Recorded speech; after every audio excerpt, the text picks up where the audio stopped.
Peggy 18. Hi everyone, my name's Alex Hutchinson, Creative Director on Far Cry 4. I'm Mark Thompson, I'm the Narrative Director on Far Cry 4. Nice to meet you. Nice to meet you as well, and welcome to Karat, our new fictional location. So in Far Cry 4, you step into the shoes of AJ Gale, who is returning to the country of his birth, initially just to scatter his mother's ashes before he gets caught up in what's essentially a civil war. Karat is a fictional place based somewhere in the Himalayas, inspired by places like Nepal and Bhutan, and a bunch of countries from that part of the world.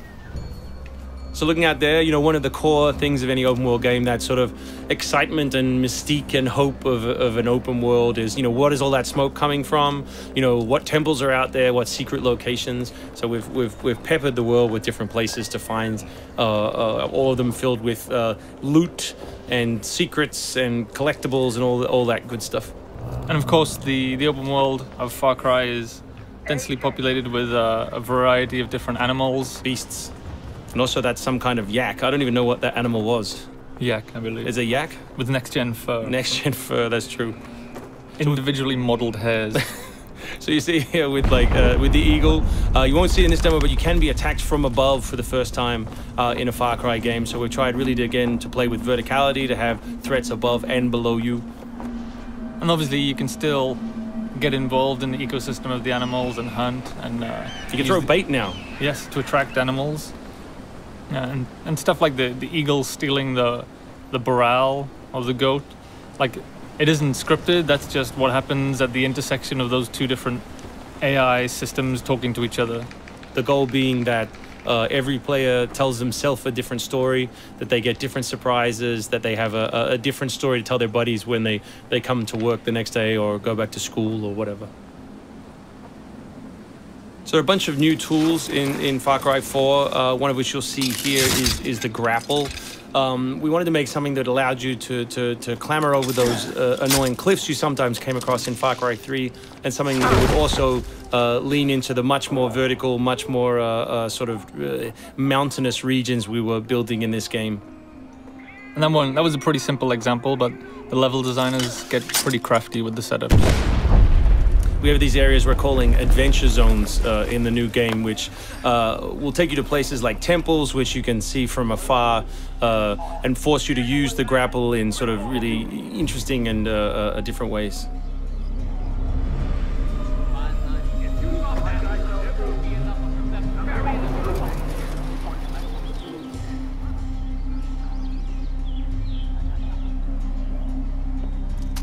The auto crossbow is a new stealth weapon that we've introduced for Far Cry 4.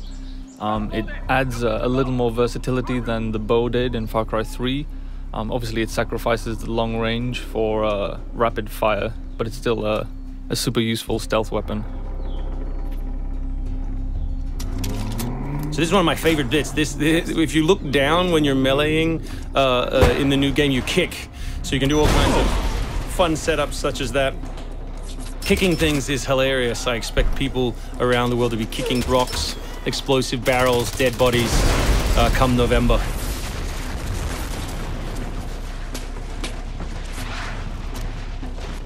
Our goal really was just to provide as many tools as possible, whether vehicles or animals or weapons or goofy stuff, and let people fit them together any way they want. Yeah, and we've snuck a few features in that fans of Far Cry 3 I think are going to be surprised by. Drive and shoot. Yes. So drive and shoot, obviously it's a bit frustrating to be chasing someone forever and have to sort of drive in front of them, pull over and wait for them to get out. So now in the vehicles you can drive and shoot with any one-handed weapon. And you can also do driving takedowns from any vehicle, which I really like. So this idea of leaping from your vehicle into another vehicle, do horrible things to them, boot them out the side, and then continue on your merry way. You can now deliver death without even leaving your seat. So wingsuit is still here, and it's really cool, as you see, and actually when the space became more vertical, it actually became more fun. The mountainous environment means that there's a lot more wingsuiting to be found. And hopefully you won't get it before the middle of the game. You will. Hopefully you will get it before the middle of the game. That's the current plan.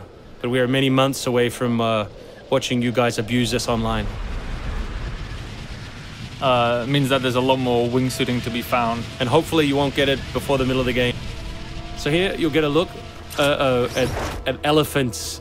Elephants are awesome, probably my favorite animal in the game. Weaponized in many different ways. You can drive them into a rage, watch them smash the other characters in the world, or you can clamber on top of one and drive it through the gate yourself. My favorite animal is the human animal. It's very Far Cry 2 of you, Mark. Oh, it's the shark of darkness. So co-op is a massive part of the new game. It's one of our big ways of opening up the open world and letting you play any way you want. So basically, when you ask your buddy to join, all the solo missions turn off, and you're left with all of the open world toy, the outposts, the fortresses, the towers, all the quests to play any way you want.